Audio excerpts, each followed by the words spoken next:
Merci beaucoup pour la présentation et merci aussi à l'organisation de ce congrès et aux plateformes plurielles.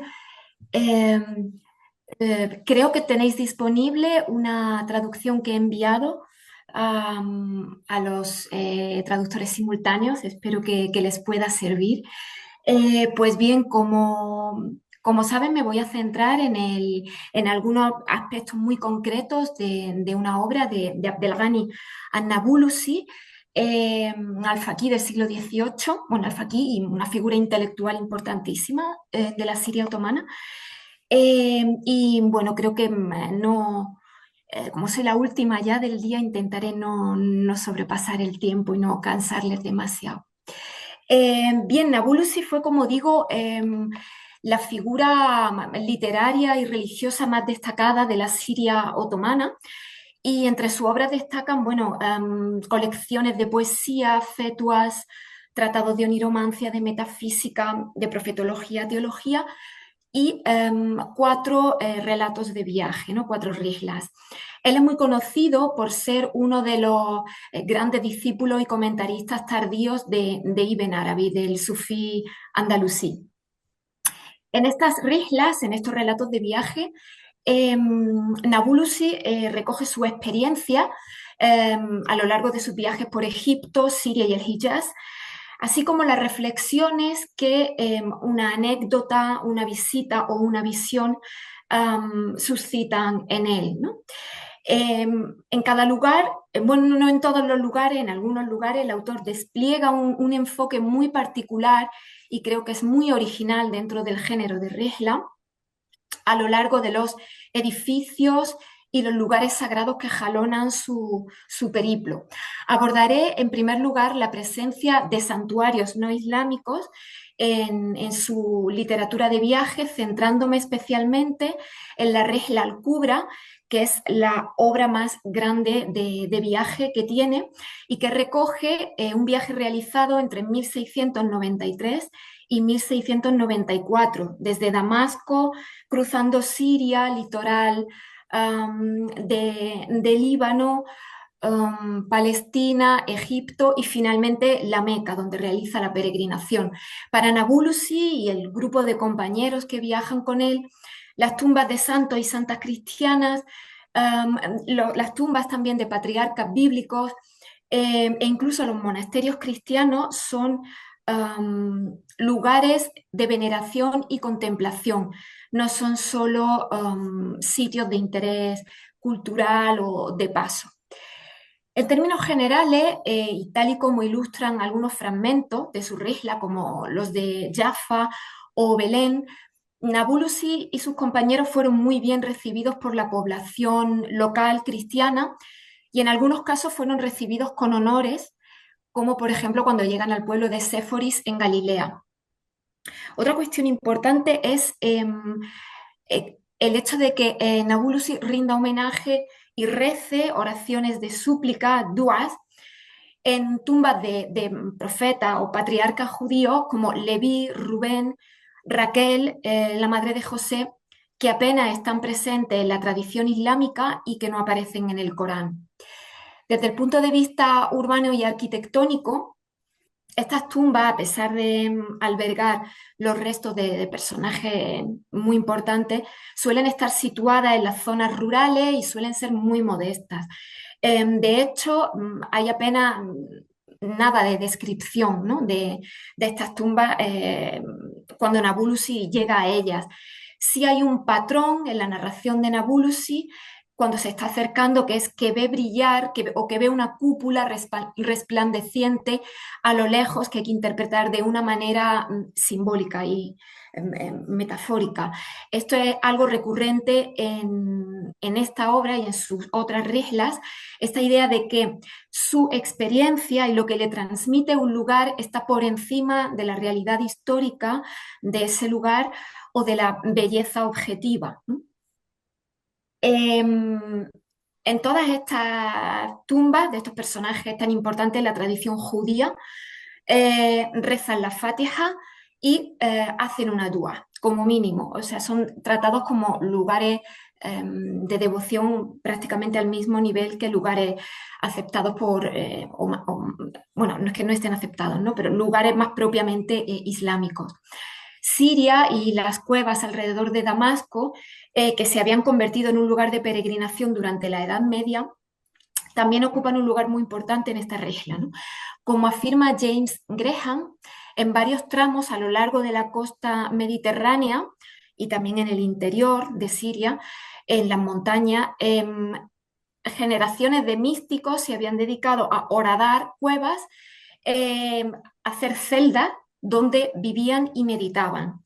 Y posteriormente, cuando estas celdas son abandonadas, se convierten en lugares de peregrinación, o sea, perviven como santuarios sagrados. Entre estas cuevas es de especial interés el Maqam de Abraham en la ciudad de Barza, cerca de Damasco, que es el lugar considerado el sitio desde donde Abraham vio una estrella a la que se dirigió pensando que era un dios, que era una divinidad, ¿no? Una estrella que probablemente era Venus. Ese enclave, el Maqam Abraham, ya tenía una antigua conexión con la tradición judía, ¿no? El Talmud menciona más de 10 aldeas alrededor de Damasco donde residían judíos. Entre ellas, bueno, Yauba, Hobar, Kojeba, Kefar Abraham, etc. Nos interesa sobre todo Yauba, que parece que se corresponde con este Barza, que es como se denominaba en época islámica, y Kefar Abraham, que es el Maqam Abraham. Nabulusi recoge una costumbre que tenía la gente en ese lugar de realizar oraciones de súplica en el mismo punto donde se suponía que Abraham se había dirigido a esa divinidad astral. Y nos dice, conocí a algunos jeques que habían ido allí y estaban de pie ofreciendo una oración supererogatoria a Dios, considerada beneficiosa para un corazón endurecido y pecador. Uno de estos jeques venía de la Meca y rezaban en el lugar que estaba sobre la fisura de la montaña, que era el lugar desde donde se decía que Abraham había visto la estrella, aunque otros autores sostienen que era el lugar donde se había escondido de Nimrod. Entonces, aquí hay dos cosas que me parecen interesantes. Por una es la continuidad espiritual de un lugar, eh, cómo se va asumiendo por las diferentes religiones y por las diferentes generaciones de gente que va pasando por ahí, y por otra, cómo se actualiza un ritual antiguo, aunque sea pagano. No quiero decir que los musulmanes que pasaban por el Maqam Abraham le rezaran a la estrella, pero sí que reproducían, hacían como una réplica de el momento en el que Abraham se había puesto de pie en ese lugar y se había dirigido a una estrella en concreto. Eh, Evidentemente, no hace falta que lo diga, los musulmanes que pasaban por allí y repetían ese ritual se dirigían a Dios, por supuesto.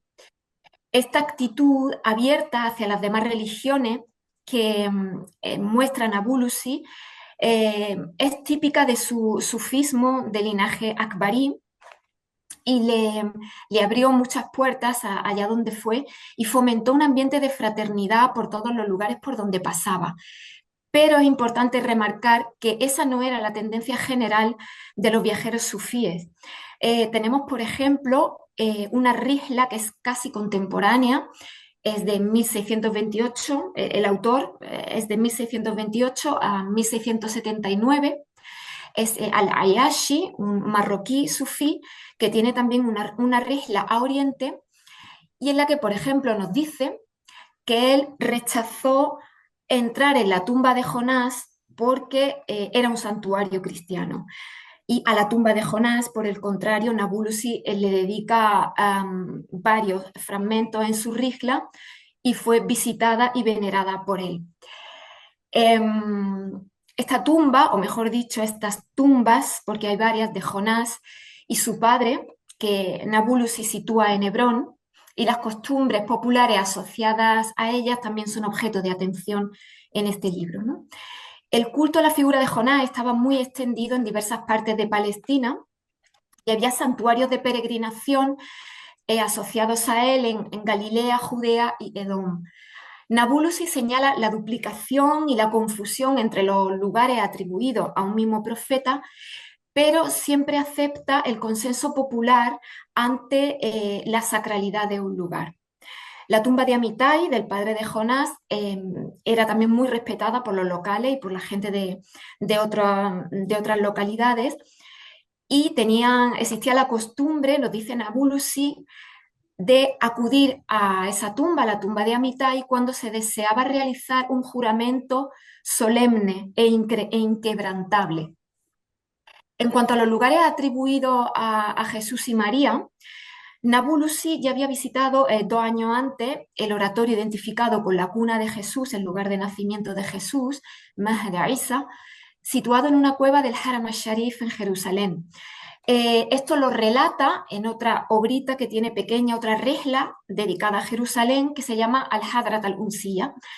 Y nos dice que allí además otros autores situaban el oratorio al que se retiró María, lo llaman Mihrab, y la palmera bajo la cual dio a luz. Pues bien, 2 años después de esa visita, va al lugar que los cristianos consideran lugar de nacimiento de Jesús, que es hoy en día, y en el momento en que Nabulusi pasa por allí, la iglesia de la Natividad en Belén. Es en ese templo cristiano y no en el que la tradición islámica asocia con el nacimiento de Jesús, que está en Jerusalén, en Jerusalén, donde Nabulusi busca literalmente la baraka de Jesús. Esta duplicación de lugares sagrados, narrativas que pueden ser contradictorias según la tradición a la que acudamos, judía, cristiana o musulmana, o los datos históricos contradictorios, eran perfectamente conocidos por Nabulusi. De hecho, él recoge toda esa información que extrae de fuentes orales y fuentes escritas, pero no las confronta o no pone una por encima de la otra, sino que en cada momento, a su paso por un lugar, él acepta el consenso popular acerca de si el lugar es sagrado o no y lo que le atribuyen ahí, ¿no? Entonces él pone por encima de la verosimilitud histórica la experiencia espiritual, que es lo que él busca de un lugar, lo que le va a transmitir espiritualmente, y la enseñanza que le va a proporcionar su paso por ese lugar. En Nazaret, otro enclave eminentemente cristiano, An-Nabulusi parece, bueno, ahí confundir el gentilicio de sus habitantes con el nombre de los seguidores de la antigua secta cristiana de los nazarenos o nazoreos, y como curiosidad cita el evangelio. Él dice que hay un quinto evangelio, que es el evangelio de Pedro, ¿no? El evangelio apócrifo de Pedro, que está centrado en la figura de María, y relaciona Nazaret con la información proveída en ese evangelio acerca de este grupo primitivo judío-cristiano. Casi más que su paso por tumbas o lugares de veneración cristianos y judíos, llama más la atención su estancia en monasterios, ¿no? Por ejemplo, en la comunidad copta ortodoxa de Santa Tecla, en Maalula, Siria, el monasterio armenio de Jaffa, donde fueron acogidos el grupo entero, o la orden franciscana de Belén, en la que también son invitados a quedarse, y en la que Nabulusi tiene una experiencia casi reveladora, ¿no? Él nos cuenta que después de visitar la iglesia de la Natividad en Belén, además la visitan en Navidad, la comunidad del monasterio franciscano los invita a comer con ellos y a escuchar el órgano que tenían en la iglesia. Entonces Nabulusi se queda profundamente impresionado por el sonido del órgano y dice que es como si hablaran ruiseñores, abubillas y mirlo. Y saca a colación unos versos de otro místico, Afifuddin Tilimsani, discípulo de Ibn Arabi, en el que narra una experiencia mística en la que compara el canto de un ruiseñor con el sonido de un órgano.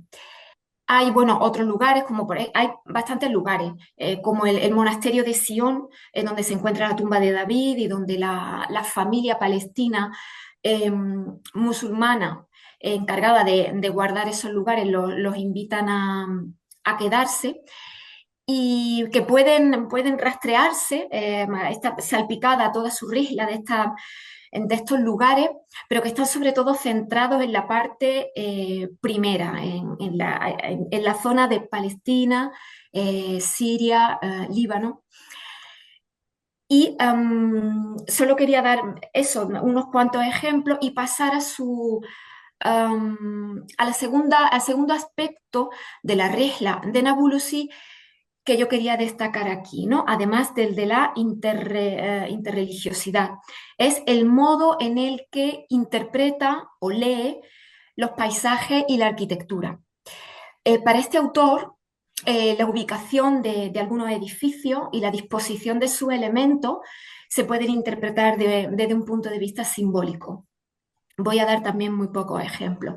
Por ejemplo, valga la redundancia, la obra en la que de manera más evidente muestra esta especie de hermenéutica de la arquitectura es una obra pequeñita que tiene dedicada a la tumba del maestro andalusí Ibn Arabi. Esta obra se titula Asir al-Mukhtabi fi Darih Ibn al-Arabi y ha sido estudiada por Samer Akkash. En esta obra, Nabulusi lo que hace es una interpretación alegórica de la mezquita, la cripta donde están los restos de Ibn Arabi, debajo de la mezquita, el jardín que está al lado, el río, la noria que alimenta ese jardín, y le da un sentido totalmente simbólico a cada uno de esos elementos, ¿no? Lo pone en relación con la sharia, la haqiqa, las realidades espirituales, haqa'iq, que están en el jardín, etcétera. Otra visión que tiene él recurrente de algunos paisajes, lugares, edificios es la de la analogía. A veces, por ejemplo, establece analogías entre lugares sagrados distantes entre sí. Establece una correspondencia, ¿no? Entonces nos dice, por ejemplo, que Jerusalén es como Meca, Jenin como Medina, ¿no? Hebrón como el monte Arafat, y nos dice que son dos lugares que están simbólicamente conectados y que cada uno de ellos representa un aspecto de Dios diferente.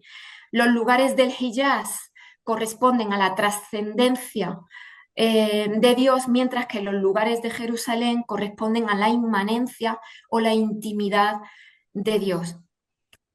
El tercer ejemplo que quería traer a colación es cómo relaciona él los elementos del paisaje con ciertas conceptualizaciones sufíes.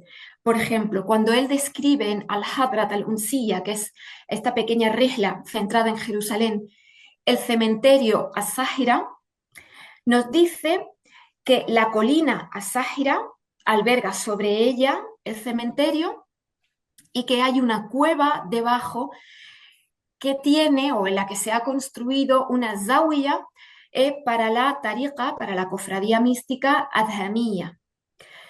Pues bien, él nos dice que hay una correspondencia espacial entre el cementerio en lo alto de la colina y la zawiya en la cueva, de tal manera que si perforásemos las tumbas del cementerio, llegaríamos en línea recta a esa zawiya que alberga la cofradía adhamiyya. Entonces nos dice él, esta imagen es la ilustración perfecta del dicho, los vivos están por debajo de los muertos. Y además existe otra interpretación de este lugar. Estos tres espacios, el cementerio, la colina y la cueva con la cofradía, pueden simbolizar cada uno de ellos el ámbito o escenario de la vida mundana, que sería la cofradía, el más allá, el al-ájira, ¿no? Que sería el cementerio, perdón, no, el cementerio es el Barzaj, porque es el lugar donde estás esperando la resurrección, que tiene lugar en la propia colina, Aságira. Para esto, para esta lectura en tres niveles de este lugar, se basa en una información que hay en la Sunna que dice que Aságira, ese lugar en Jerusalén, es uno de los escenarios de la resurrección y el juicio final, ¿no? Por lo tanto, tendríamos de nuevo como la materialización o la ilustración de los tres grados de la existencia del dunya, de nuestro mundo fenoménico mientras estamos vivos, el barzaj, mientras esperamos a la otra vida y la otra vida, ¿no? Que corresponderían, como he dicho, a la cofradía, el cementerio y la colina. Concluyendo, eh, que ya adelantaba estas conclusiones en el resumen de mi ponencia, la visión que ofrece Nabulusi del paisaje y la arquitectura va más allá de los principios de la estética y de la lógica histórica, y se puede decir que para él cada elemento del paisaje o de la ciudad contiene una enseñanza que debe ser descodificada y que puede expresarse, como es habitual en el lenguaje sufí, de forma aparentemente irracional o incluso paradójica. Al paisaje real superpone un paisaje espiritual. Y a esto añadiríamos o recogeríamos lo que he comentado al principio sobre la asunción de la consideración que tiene la comunidad local, ya sea cristiana o judía, acerca de la sacralidad de un espacio por encima de su realidad histórica. Muchas gracias.